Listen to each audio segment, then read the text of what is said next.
एक बार एक गरीब आदमी अपनी मेहनत से पैसा जोड़ जोड़ कर एक मकान बनवाता है। व्यक्ति बड़ा मेहनती था और उस मकान को बनवाने के लिए पिछले कई वर्षों से एक एक पैसा बचत करता रहा ताकि उसका परिवार छोटे से झोंपड़े से निकल करके पक्के मकान में बड़े सुख से रह सके।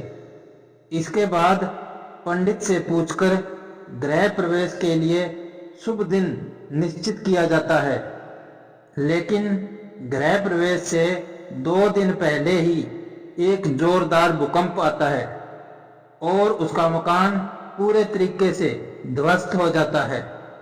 अब जब ये खबर उस आदमी को दी जाती है तो वो दौड़ा दौड़ा बाजार जाता है और वहां से मिठाई खरीद कर ले आता है।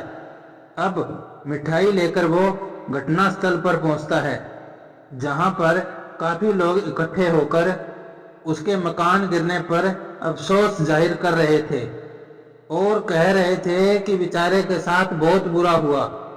कितनी मुश्किल से एक एक पैसा जोड़कर उसने मकान बनवाया था। इस प्रकार लोग आपस में तरह तरह की बातें कर रहे थे।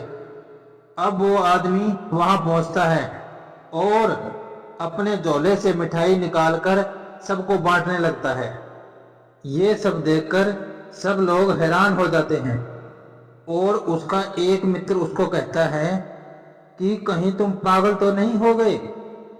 तुम्हारी जीवन भर की कमाई बर्बाद हो चुकी है और तुम खुश होकर मिठाई बांट रहे हो। इस पर वो आदमी मुस्कुराते हुए कहता है, मेरे भाई, तुम इस घटना का बस एक नकारात्मक पक्ष देख रहे हो, इसलिए इसका सकारात्मक पक्ष तुम्हें दिखाई नहीं दे रहा।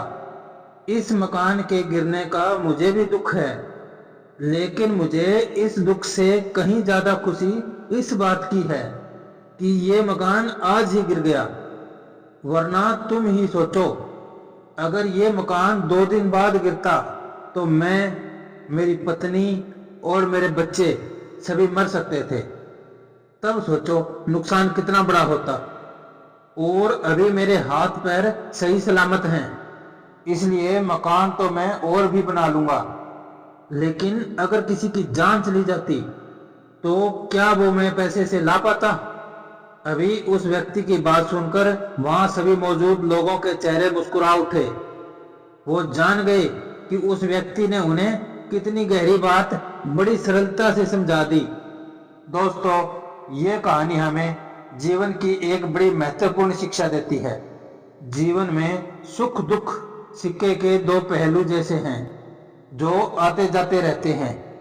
जब हमारे जीवन में सब अच्छा हो रहा होता है तो खुश होना लाजमी है, लेकिन हमारे जीवन में जब कुछ गलत होता है और चीजें हमारे अनुसार नहीं चलती तो सबसे पहले हम अपना धैर्य खोते हैं, भगवान और अपनी किस्मत को कोसना शुरू कर देते हैं।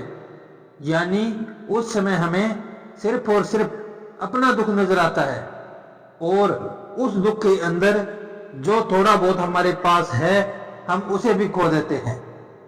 अगर आपको ये कहानी पसंद आई हो तो लाइक, शेयर और सब्सक्राइब करना ना भूलें। धन्यवाद। आपका दिन शुभ हो।